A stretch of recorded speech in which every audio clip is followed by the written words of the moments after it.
welcome to Root Cause. I'm your host, Callie Whitwell, and today we're going to deep dive into some of the challenges that farmers face. So today we're going to explore how to reignite growth in this industry, making farming more profitable, and improving soil health for the future.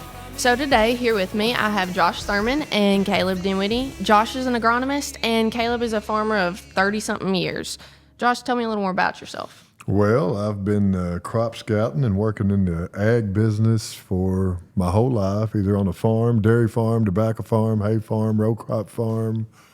Running a crop store, and then that's where I started consulting at Miles Farm Supply in about 2005, and did that till about 2009, and went and worked with a good friend of mine, Guy Reeder. We consulted for about 9 years together. Now I'm on my own, and it's brought me here to Trenton, Tennessee. So what's your business called? Clearpoint AG. All righty. Caleb? Yep, Caleb Dinwiddie from Trenton, Tennessee. Been farming for 30 years, tried a lot of different things, freshwater shrimp, just intercropping, different crops, and just been circling around trying to figure my footing, you know. Right. And it changes every year or two. Yeah. So just different things, and been out on the circuit and met a lot of people, and just glad to be here representing Silver Oak today. All righty. Josh, I'm going to start with you. Let's look at the big picture for this. Mm-hmm. How do we get to this point? Why does it feel like these farmers have plateaued?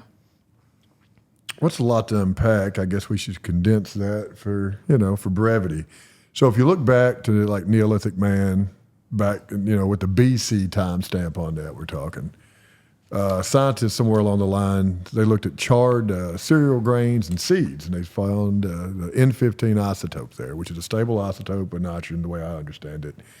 So they knew that they were fertilizing with manure, and that was intentional, because the way they discovered that and examined that. So then you fast forward about the 18th century, and then you find ground bone meal being used. So that was going to be high in calcium and phosphorus. And I doubt they knew why they were using it, but they knew it worked. I guess an animal died where the bones were, it grew.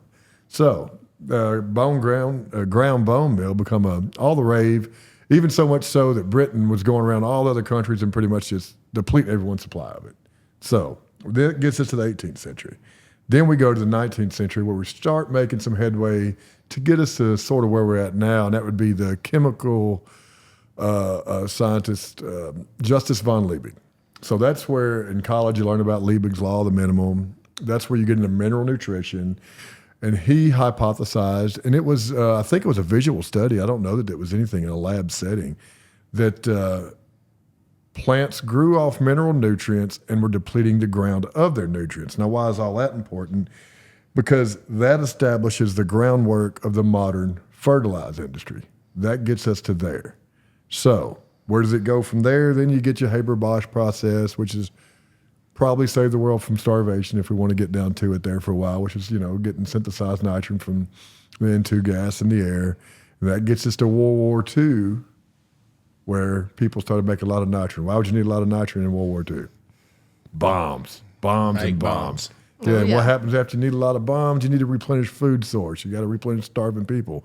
So fertilizer production ramps up after that. I mean, really ramps up.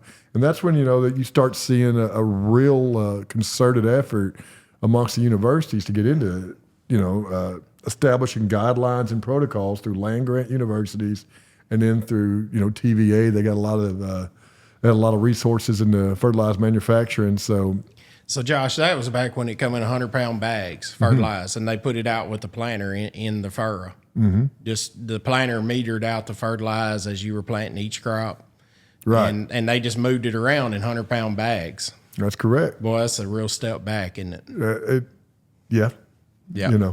I mean, it was just different times, but they were accomplishing what they were shooting out to do. But they were probably more efficient then than we are now with the practices they had. They didn't know that, but they were doing it the way they did it the only way it presented it to themselves then. So they were probably using something like triple 15. Yeah. And 5, 10, 30 pounds to the acre, So, yeah, they were really targeted with what they were doing. I think in the 40s there was 7.5 million tons of fertilizer. I think in 2020, the last numbers I saw, this is, U.S. we're talking. That could be off, like 20 million tons, 22 million tons. Okay. Short tons, yeah. That's relevant. Yeah. Yeah. It may be more than that now. I have to go back and look at that up. Okay, well, continue on. But I just thinking about, I've got an old fertilizer sack around here somewhere, 100 pounds. Right. That was a man killer back in them days. Right. Yeah. But no, that kind of gets us to where the guidelines and the protocols that people started to establish and to follow become from land grant universities and TVA's involved in that because they manufacture fertilizer. And I'm not going to draw any conclusions from that, but you can if you want to. Right. So, right. Anyway, we can go further on that if we need to, but I think that kind of gets us to where we are now with where these guidelines and protocols come from. And it was post-World War II.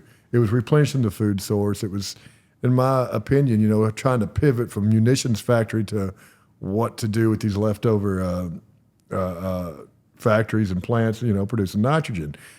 And yeah, there's been some great work. I think the oldest plots in America are the Morrow plots at the University of Illinois. And I can't remember what year they started. I think it was 1870s, but I digress. And there was a return initially on fertilizer. There was, and we can have a conversation. That's not for today on why that was. However, that return became less and less pronounced. And that's probably what we, have got to figure out as an industry. All right. So from your perspective, from what you've seen in your experience, what are the main limitations of us relying on these genetics? Do you see any more potential here? What are we missing? I think, what was the record, Caleb, on corn last year? 174. It went down. No, the record yield. 600. So the theoretical yield's like what, 1214, 1215? Okay. I'm glad you asked that. Because in John Blake, I ordered this book. I like books. The Everyday Book of Agriculture, the Everyday Farmer's Book. Can't remember. This is 1822, okay? 1822 we're talking. So we know we don't have any dry fertilizer, right, in 1822. Right. So this dude's walking around New York, establishing cornfields. He's just writing it down. I'm sure he's got a magnificent white horse on a little chariot there going through the fields, asking these people what they're making. He recorded yields. Let me get this correct because I want this to be correct. In 1822, there was yields of 172 bushels and 174 bushels. And in 1823, 170 bushels. So what does that tell us? I mean, what would, you just said a while ago the average farm was 183, right? It's USDA yield? Yeah. I'm not saying that was average. Right. But I've never heard those numbers until I started diving deep. Right. So 172 bushels to me in 1822 is infinitely more impressive than 600 bushels in 2024. What do you think? I mean, totally. Which he was on small plots. He was picking his soils probably. Mm-hmm. He wasn't planting wall to wall like we do today. But at the same time, he had little to no technology. He just had some seed that he stole from the mule. And the moon and the stars. And the moon and the stars. And a wish and a hope. That's it. And he proved something that's really more remarkable to me than what we're able to do today with all our technologies. Right. And we herald it. We herald these yields, that's what we got to have yield. That's all we're talking about. Well, we got to be return focused. And that's what's happened. I think the shift become focused on yield and not even how we get yield. We just want more of it. Do we even know where the yield's coming from? I mean, I would say no. Because just more. That's all anyone knows when it comes to these compounds and these fertilizers and whatever it is that we're applying. It's just more is going to get us to yield. And I would say to go forward, we must look backwards. That's what I must say we have to do now. History, absolutely. And then if you look further, and I had to dig deep for this, which that doesn't bother me. Lamar Ratliff out of Mississippi, 1955. This dude's in 11th grade, I'm sure he's doing what most high school kids do in 11th grade, but he was also farming. So 304 bushels in 1955. Now, what's important about that? Earlier, a couple minutes ago, we thought the genetic potential was somewhere around 1,200 bushels. I doubt the genetic potential was thought to be 300 bushels in a bag of corn in 1955. I'm sure it was unheard of. Right. So my question is, did he get more out of a bag of corn then than we are now? Absolutely he did. Yeah. Absolutely. Because, he probably didn't even have a hybrid. No. If he did, it was, there was one gene that started to get some gene editing in. I can't remember what it was, and all it did was repress tillering. So that would be the only thing it was doing. Okay. Yeah. So that you wouldn't have. Yeah, more tiller, yeah. Which made the plant more efficient. Exactly. It's put more of that energy focused on that one node to place that area on there. But he was killing it with his 11th grade thoughts. Yes. I mean, in magnificent 304.38 bushels in 1955. And I go back and say that is just exponentially more impressive than 600 and whatever bushels. That's not throwing anybody under the bus or anything. It's not saying what Hula or whoever had did that. That's not saying that's not impressive, because it is. But this guy was relying on himself. And the moon and the stars. And the moon and the stars, yeah, exactly. All right, so Caleb, as a farmer and as somebody that works with other farmers, how are you seeing this play out in the field? What are farmers saying or thinking, or are they noticing this? Are they piecing this together?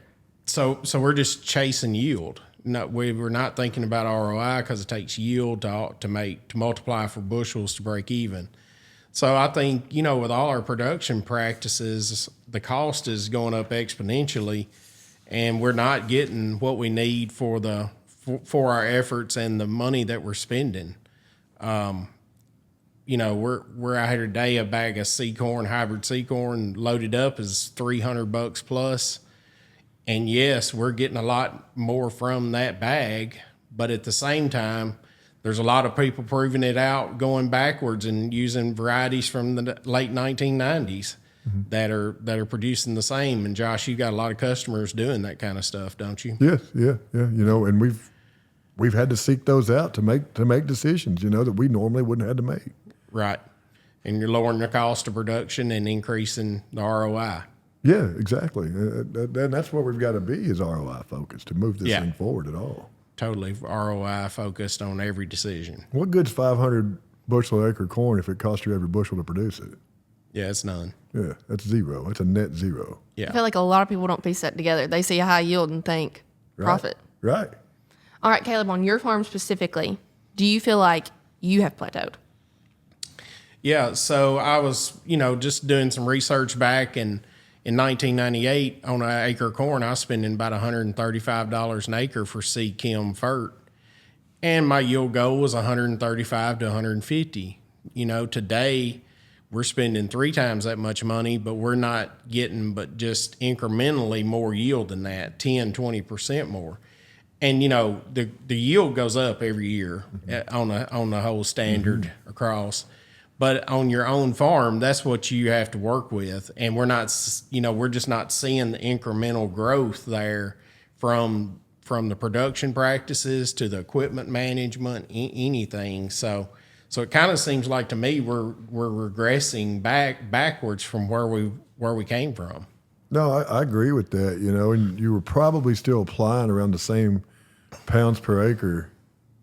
And did you say 98? Is that what you said? Yeah, 98? Fertility wise, yeah. And the relying, technology has moved. I don't know even how you quantify technology then versus then, but you're using a fertilizer that's still then to today 15% to 30% on its very best day efficient. Well, and you could afford to do that then, but now you can't. Well, it was developed. The fertilizer we've normally been using, were made in the 50s. Yeah, and it's also a good point to note, and I don't know if we should open this can of worms, but let's do it.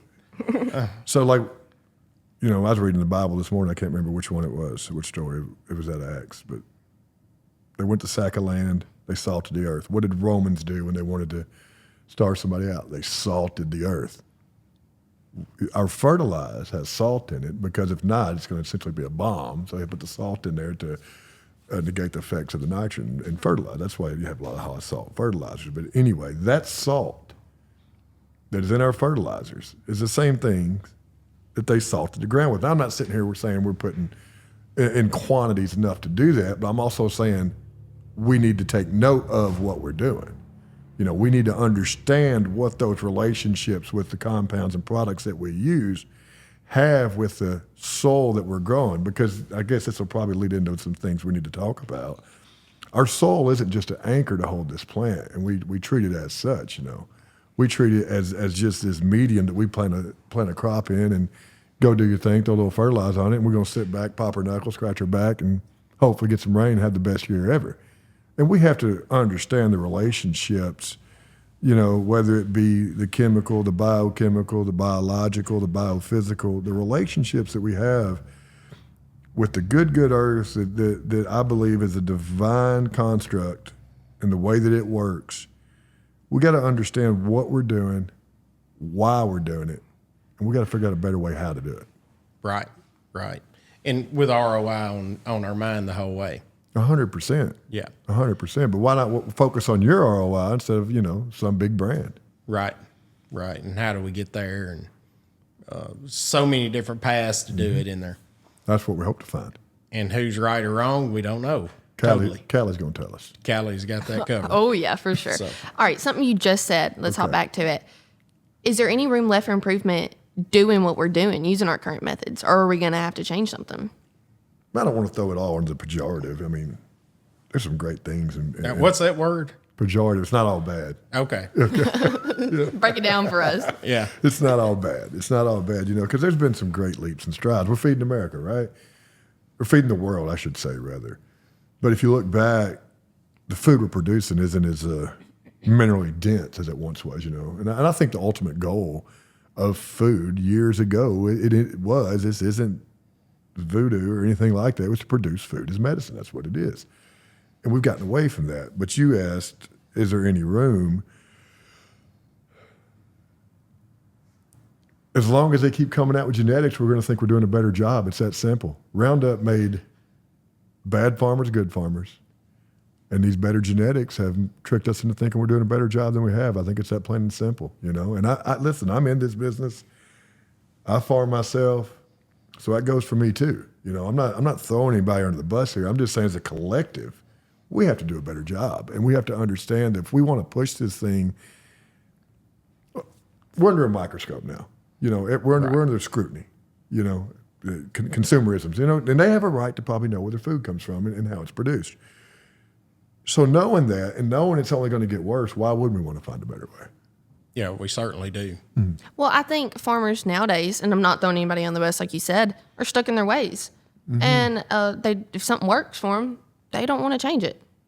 Comfort. All right, but so short term, is there anything that these farmers can do to improve this? And are they open to it, though? You got to have an intelligent conversation with yourself first. You got to look the man in the mirror, woman in the mirror there and say, hey, are we doing all that we can do? Because we've done this under the volition of big ag. 85% of the studies that are done out there are done out of big ag. And yeah, I'll throw them under the bus if we have to because we're here. It's boots on the ground here. This is where we're at. This is where it's real. This is where you're feeding your kids. And there's people that work for you, Caleb, and their kids are relying upon you to be successful, to continue to be able to be profitable so they can eat as well. So we take, and I'm not saying they're all bad, but I'm saying that I think they've missed the forest for the trees on how we got there, or how we need to get there, rather. Let me backtrack there, because if we hear it, it's we got to have, 1.25 pounds of nitrogen per bushel. They've given us this quantitative analysis where it's this much N plus this much P, plus this much K equals yield. Well, if that was the case, Caleb, a couple of years, you get rain, you have a great year, and you do that 1.25, let's call it 1.25, and you did 175 pounds of DAP, and you did 125 pounds of muriate of potash, and I can't believe I said that word, but right, you should make 500 bushel, right? Yep, you should, but that's not the whole game. It's not. It's not available.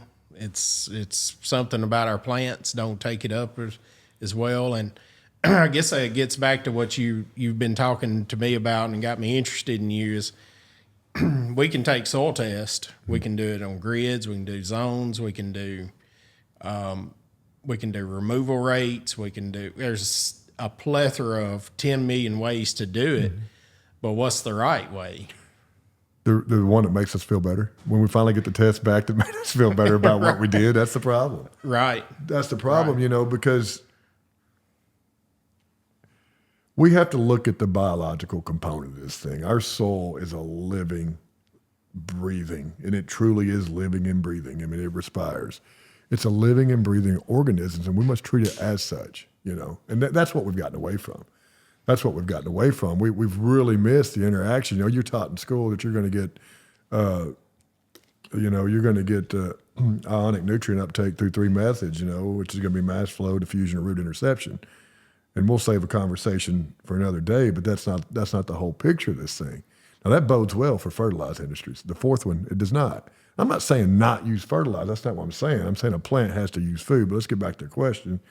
You ask, is there room for improvement, and how do we get there? And you ask if the farmers are open to it. First, they got to have that intelligent and hard conversation with themselves. Are we doing the right thing? And if they think they're doing the right thing, God bless them, and they'll continue to do that. I think secondly, I wrote some things down. We got to ask ourselves, where's our yield coming from? What are changes that we've made that we noticed? Whether it be on the return side of things or be on the yield side of things, because we use so many things, and we're under the direction of so many people. How many people come out here and try to sell you on a weekly basis? Yeah, so we're right on the side of a state highway here. We get our fair share. But to answer your question, since we've been working on studying it here on our farm, the biology part of this really seems to be making a big difference from a compaction standpoint, because back when they had a 100-pound sack of fertilizer, their tractor and planter didn't weigh 1,800 pounds, where today could weigh 100,000 pounds. So those are the kind of changes that we're seeing. So equipment's gotten bigger, and we've developed other problems from this salt use. We're putting out the more salt, and that's killed our biology, which has made our soils tighter and don't absorb water as well, more runoff. Exactly right. It's all tied together. I think the biggest thing we have to do, though, is be comfortable being uncomfortable. That's what we're going to have to learn to do in agriculture. I like that. All right. Changing kind of focus, but piggybacking off of what you just mentioned, sales. This industry is so sales driven. Break that down for me. Yeah. So your grandpa or your dad or whoever, they had direct results from the fertilizers of the 40s and the 50s. And so it's, when you have success, it's just hard to break what grandpa did or what dad did. And I think we've just plateaued here to where now we've got to search out, well, now it's back to 1940, 1950 again. And what are we going to do to be profitable, feed the world, fuel the world from this point forward today? And that's, as Josh has said, that conversation in the mirror is just one that everybody needs to have with themselves. There's a lot of time to think here and change up. Right. You said something there too, though, and I think we don't unpack enough. Our grandparents or great-grandparents never farming. Let's break that down real quick. They were farming virgin ground. Right. They were farming virgin ground. What happens now if you have a field that's been in pasture for 30 years and you go farm it? What happened first year? It's probably pretty good. Yeah. Then what happens? It just steadily tanks, and it don't take long. Within 4 years, you won't know that it had been out of production for 30 years and then in grass. However could that be? Yeah. So just implementing grandpa's strategies, and that's what grandpa's done. So Right. And that's the thing, they stood a pretty good chance of success early on because they were breaking this ground, and it was, it was burgeoning with microbial life, burgeoning with microbial life. So they had a greater return. And was the fertilizer working? Probably. Was the ground working more than the fertilizer? Absolutely. And that's what we've got to get back to, is looking at this ground as a living and breathing resource and treating it accordingly instead of just, as you said, dumping pounds and pounds of fertilizer and running heavy equipment over it and wondering what's wrong. Yeah, we want to treat it as a factory, but our true factory is the plant, the leaf, and the health of it. So going back, Josh, to what you said about the guy from New York or Mississippi, I mean, Grandpa wasn't out producing him. No. He wasn't even getting close. So it's all relevant in it. It's always fun though how you hear these stories of those few thinkers that always move this thing forward, but somehow they get buried along the way, you know. Mm-hmm. They get buried along the way. But now we're praising the thinkers because they have a lot of backing from different people, and there's a lot of sales. You said sales component. Why is it sales driven? And I wanted to circle that back around there, make a segue back into that. Now we get to glorify 600 bushel yield because it helps those sell it. That's the point of this the high yield right now, wouldn't you think?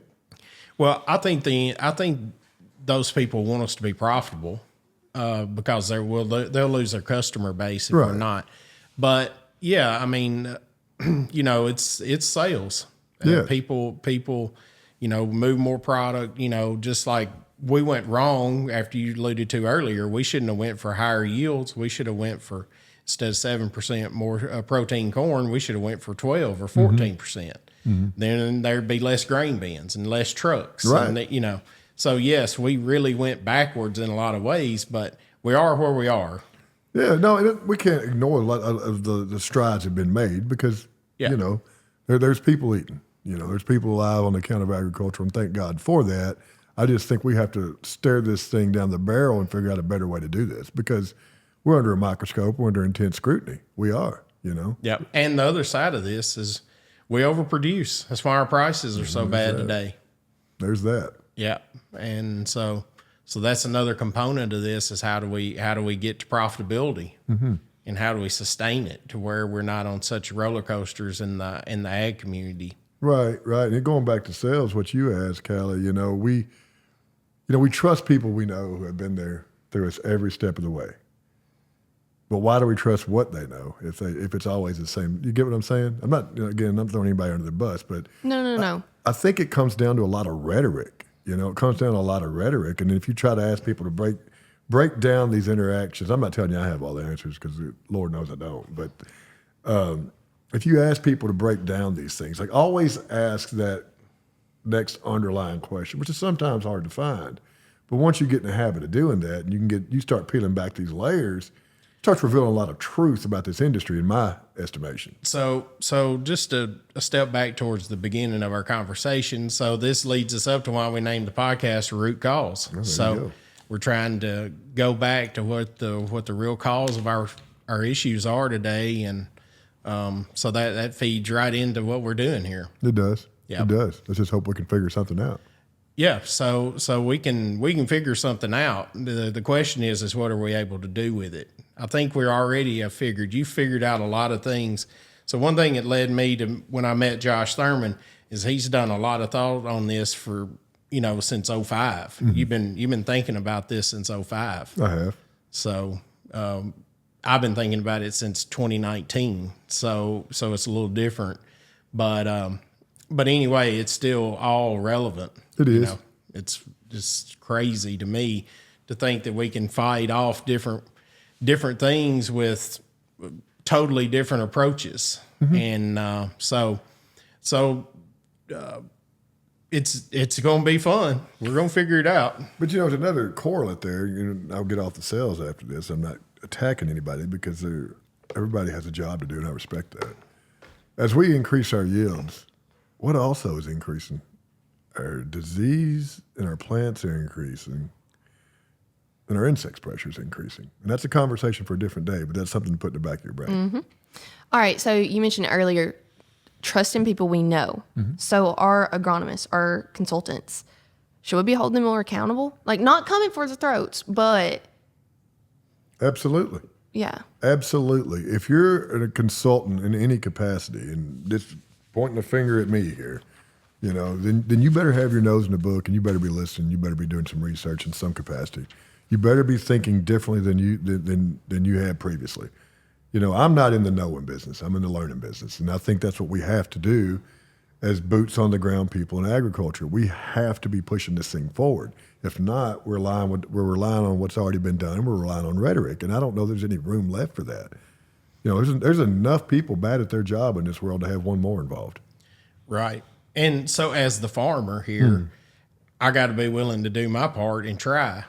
And, just like with everything we do, we always have a backstory. Well, we parked the truck there. It didn't rain. We got a flood. there's always something back, but like you said, we're just continually learning and stacking. And if we can just get together and figure this out as a whole, we can learn so much faster, can't we? Oh, absolutely. You know, what is if you want to go far, if you want to go fast, go alone. You want to go far, go together. And that's what we have to do, because there's loads of great people working in agriculture. There are. But there's this push-pull thing, It's like these vacillating waters, peaks and valleys, peaks and valleys. We have to get this collective going in a unilateral direction to really make this thing work. It doesn't matter who come up with what idea or who did what. If we do it together and we establish some protocols that furthers agriculture, then we can all rest easier at night. That's kind of the way I look at it. Right. But yes, we should all. You said trust. We should all hold ourselves accountable. We should all take this personally. If we're agronomists or consultants, we should all take it personally. And you should better let this keep you up at night, because it's that important. These people are dependent upon you and what you know and what you are going to know to further their operations. Yeah, and going back to what you said earlier, that food is really the first medicine. Mm-hmm. So safe, cheap food is what we all need. Great point. And so we got to do that. And as a farmer here, a lot of us don't listen to our consultants, and we don't like what we learn. So we got to do better at that. Yeah, it's going back to being comfortable with being uncomfortable. That's what we're going to have to do. That's right. Yeah. All right, Caleb. So as you're a farmer and you are one-on-one firsthand experience with your farm, but also other farmers, how is this sales pressure influencing these other guys? Yeah. So you feel pressure from change. You just don't like to make big changes. So people are just resistant to it. And then, they change something and they can't figure out what it did, or, like we said earlier, we don't know what has got us to this point just exactly. So we got to back up from that and do some more investigation and figure it out. Okay. So talking about figuring it out, let's switch back to you. Solutions. I mean, if you could what would the first step be for this industry? If you could just tell everybody, do this and it'll fix it. I don't know if there's the best test out there, but you probably have to start somehow with a soil health score. And I don't know if that's out there. There's soil health tests out there. Don't get me wrong. But the first thing would be is kind of look at our soil to figure out which biological components we can begin to add to that, and to figure out how we start reducing and relying upon heavy loads of NP and K. Now, I'm not saying not use them. I'm saying maybe in quantities that we've been told, we can start pulling those back. We start doing that, we start restoring God's good earth here, and I think that's what's important, the restorative process of all this. So first, look at your soil as a living and breathing entity and understand what it's comprised of. Understand that there's some microbial relationships and symbiotic relationships within that we need to pay attention to. And understand that that's not just within the soil. That is intercellular communication between plant and soil, because there is. That's a thing that exists there.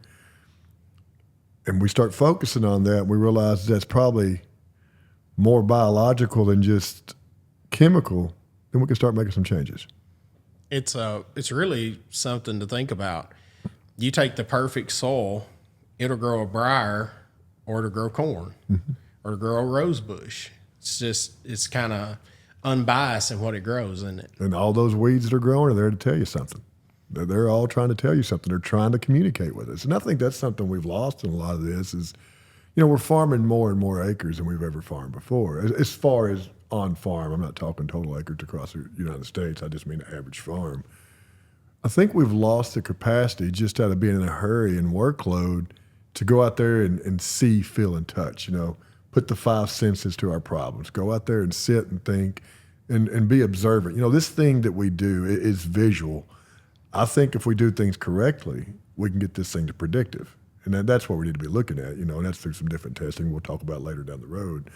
But go out there and look at your field, wondering why you have pigweed here on the end rows. What could that be telling me? Why do I have Johnson grass over there?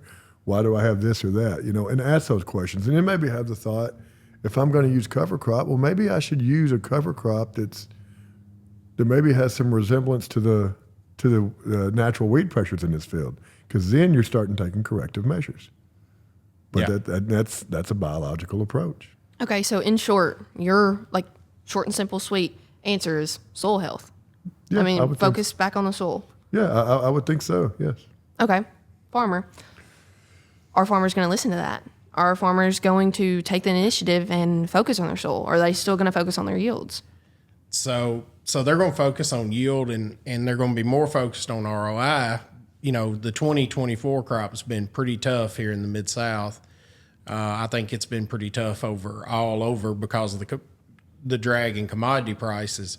But absolutely, you know, there's no better time to go soul searching than when you're in the red.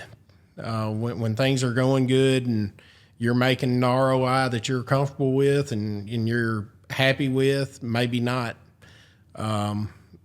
totally happy, but just okay. But man, when things are in the red, you gotta really make some adjustments. And you know, we just have an annual cycle, so our business isn't month to month. So we can't say, well, next month we're going to do this differently.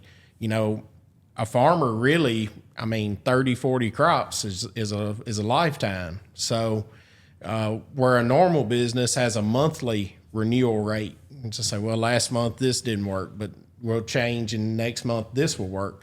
Well, we're on an annual basis here, so we don't have the luxury of making small, subtle changes when things are really in a mess. And I do believe that things are probably in as good a mess as they've been in since the 80s. We've overproduced. The COVID has taken out our world population some. I mean, we don't know exactly, but our big buyer in China is not buying like they once were. They're not the big person that we were wanting. And we have all this other competition around the world. So we've got to produce a different kind of food, and maybe it's a nutrient rich, you know, maybe we focus more on that than we have been on just yield. I think I heard the quote, big bellies and starving stomachs. That's how they put our food now. And I probably agree with that. But you said something there, and I've got a couple customers, and they have listened. But Chad Elkins, he said something I'll never forget, was meeting. This was maybe this fall or last fall, I can't recall. He said, I've only got a limited number of crops left that I'm going to be able to put out, and I want to make sure I do the best with them. And that stuck with me. I like that. So for soil health, what do you recommend as an agronomist, consultant, whatever? What is one thing you would tell farmers to do right now? Everybody's going to take soil samples because that makes us feel good. That's status quo, and that's a chemical analysis. So you're not really going to get a biological result from a chemical analysis, is the way I understand that. So what's the first thing I would tell people to do now? Well, I mean, an easy solution, but it's also hard. You could begin with cover crops. You could begin with cover crops. You could do something down that nature. You could find a compost tea extractor or a stable compost tea extractor. And there's companies out there, you know. We need to be looking at mycorrhiza fungi, but the problem with all these things is people want to come by and sell us mycorrhiza fungi, and then you have a carbon to nitrogen ratio of your soil of 8 to 1. Well, guess what? It's probably not going to live. So I think the first thing to do. So I'm going to interrupt. The space is so crowded. So in the last 10 years, there's been 500 new companies formed to work on this problem, Callie. And as a farmer, you're just kind of lost because at the back of it, it gets back to your fungi bacteria ratio, just the overall health of your soil, Right. what's your carbon to nitrogen ratio. And that's where we really need more education, is because we're just out here amongst all these new opportunities, but so many of them are redundant. We don't know what we're buying from these people. So it's just very important to get back to the basis of soil health and how do we improve it. Well, this might not be the way you want to go with that, but, you know, we are 95, 96% bacteria dominated in our soils, and we wonder why we have more disease and more viruses in our plants. You know, we wonder why. We wonder why we spray antibiotics that are labeled. We wonder why things can go the other way. You know, what do we think every time we spray something with the word "side" in it? We think that means anything's living. You know, no, it's not. It's not at all. But, to answer your question, you get into cover crops, and I've had some great results with some biological seed inoculants, and I've had some great results with biologicals in fields, and that's where the conversation starts at. Yep. And the problem with as the farmer is we've tried so many things and had so many failures, but that doesn't mean that the right fixes for your soil are not out there. It's just who has them for your problem. No, and that's correct. Farming will continue if it stays propagated upon the systems it's relying upon today. It will continue. Will it continue profitably? I don't have the answer to that. I think I know the answer, but I'll keep it to myself. Yeah. Well, it's got to adjust. It has to adjust, man. It has to adjust. Well, I mean, I think these farmers are overwhelmed, and at this point, they're scared of getting burnt. Like you said, I mean, they've tried things and they failed, and they really don't want to go out on a limb anymore. Right. And you trust who you trust, but what does he know? Yeah. Going back to should we hold our agronomists and consultants more accountable? And also the people who come by selling you something, they should be walking the field with you. But yeah, we should all be accountable, 100%. There's loads of great agronomists out there. I mean, just super smart guys out there who do great work. But the problem is when you get so good as some of those great ones are, you're limited on your touch of things. So it's a tiered thing. You learn, and you're trying to learn yourself to the top of that food chain there, and that's how you get there. Right. What do the people above you know that you don't know? That's why they always say, hang out with people smarter than you, right? And when you get on top, everybody's going to try to knock you off. 100%. So 100%. And that's going to come with all this. They're going to say that won't work. Why won't it work? It just won't. And we're used stuck to in that. Their ways. Exactly. And we're used to that, right? I mean, you've heard people, if you went to where you did your retail business at, and there was a product that you believed in, but they did not sell, they're going to tell you probably that won't work, or they have something just like that, right?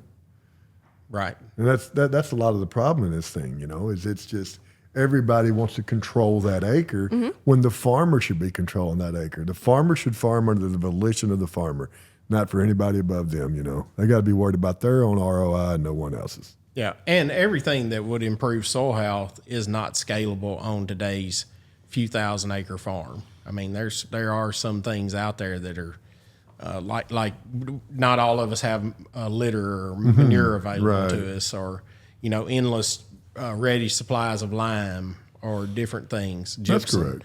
So it is geographical, and there is limitations to what we can actually get accomplished with the job we got to do. But what if we found? Sorry to cut you off. What if we found out that let's call it 10 years down the road, that we don't have to farm as many acres anymore to produce the bushels or to produce that return? That makes your life a little easier and more enjoyable, right?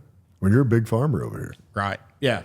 But I don't think farmers want to look at it like that. I think everybody wants their acres. You're exactly nobody's right. going to give that up. We need to be farming for profit, though, instead of acres. But you're right, Kelly. That's exactly correct. Yeah, it's a bottom line business. Yeah. But people think acres get us there, don't they? Yeah. Yeah. So that's a whole other conversation, because then your equipment gets wrapped around the amount of acres you're farming, and then there we go. That's a rabbit hole to go down. Yes, it is. All right. So if you had one farmers, you first, then you. One message for farmers, if you could tell them right now, go. Pray about what you need to do, think about what you need to do, and ask yourself if the decisions that you've made over the last 15 years, if any of those have helped or hurt you looking in the mirror right now. Because if they've helped you, then you would think we wouldn't be in such dire circumstances. And we are. It's dire. It's bleak, I guess you would call this the nadir of agriculture is what you would call this. If they've hurt you, then we need to have those conversations. How do we start whittling around those things, taking that chisel and just whittling those out, How do we start removing those? I'm not saying we're not removing plant food from the equation. Let me put it that way. But we can make some cuts here and there. And the products that you're using, do we know their effects on our medium that we're growing out of? Do we know what everything's doing to the soil we're growing? Do we know how the plant responds to them? Do we know the efficiency ratings when we spray them? Or spread them rather. Like fertilizer, like I said earlier, 15 to 30%. Is there more efficient ways for our plants to get nutrients other than relying on 200 pounds of P and K, per acre? Right. Yeah. So read the question again. It's such a good question. If you had one message for farmers that you could say right now. So the one thing that our farm hasn't done well, Dad started our farm. His dad worked jobs and farmed a little. But the one thing we haven't done is wrote down over time what changes he's done and seen and the success and failures of them. So in preparing for this podcast, going back to 1998, the year I graduated high school, and looking at my crop budget and thinking about, wow, here we are today versus, what I was looking at then. I just think that everybody's situation is different. You just need to go back and try to look at the history of how you got to here. Mm-hmm. And there, you work with some guys who hadn't been farming 10 years. That's correct. And so their perspective will be much different than mine or somebody who's been, this is their 60th crop. So but that brings about a good point. I've got a couple that's only farmed for 10 years, and they're most willing to make the changes. And they've been farming when things were good only, because they're not enriched in. Well, because their minds are more open. That's correct. They're just not entrenched in just rich tradition of, what we've done on this farm for the past 70 or 80 years, Right. So that really gives them an edge. It does. It does. It gives them an edge. So I hadn't thought about that, but they don't have to fight that bear of we can't change this history up. No, our mind can be a hellish landscape if we allow it to be. It's hard to break through those barriers we keep in there. Yeah. Oh, yeah. Every farmer knows what's worked and what hasn't. They may not have it. They may not have the data, the printable data, but deep in your gut, kind of what you feel good about, what you don't on a relative basis. And I just think I'm going to start doing it. We got to write it down because Josh, you've always said if it isn't written down, what's your saying on that? Oh, if I don't write it down, I don't do it. That's what it is. Yeah. Okay. Yeah. So our memories aren't as good as they should be short term, but long term we still have pretty good recollection of what went on. But you asked something. I need to answer that more concretely and completely. So we always look at, like if we took a plant down to dry matter, only 3% of that's going to be nutrients, but nobody's ever going to focus on that 40 or 45% supposed to be carbon. Introducing carbon to the system would probably be the number one thing we could do to get started. Okay. So carbon and reflecting on the past. We're correct. Yeah. Yeah. All right. All righty. Well, Josh, Caleb, thank y'all for being here. Thank y'all for coming. And thank y'all listeners for tuning in, and join us next time. Thank you. Thank you. Today, we tackled some tough but necessary questions about the current state of farming, and most importantly, the steps to move forward. Join us for our next episode where we discuss the keys to viable yield increases. Thank you for tuning in today. At Profit Max, we're revolutionizing financial planning for farmers. With cutting-edge tools and strategies designed just for you, we help you maximize profits, manage cash flow, and grow your farm like never before. There's nothing else like it on the market. Join the movement and take control of your farm's future with Profit Max. Visit us at rootcausesag.com and let's harvest success together.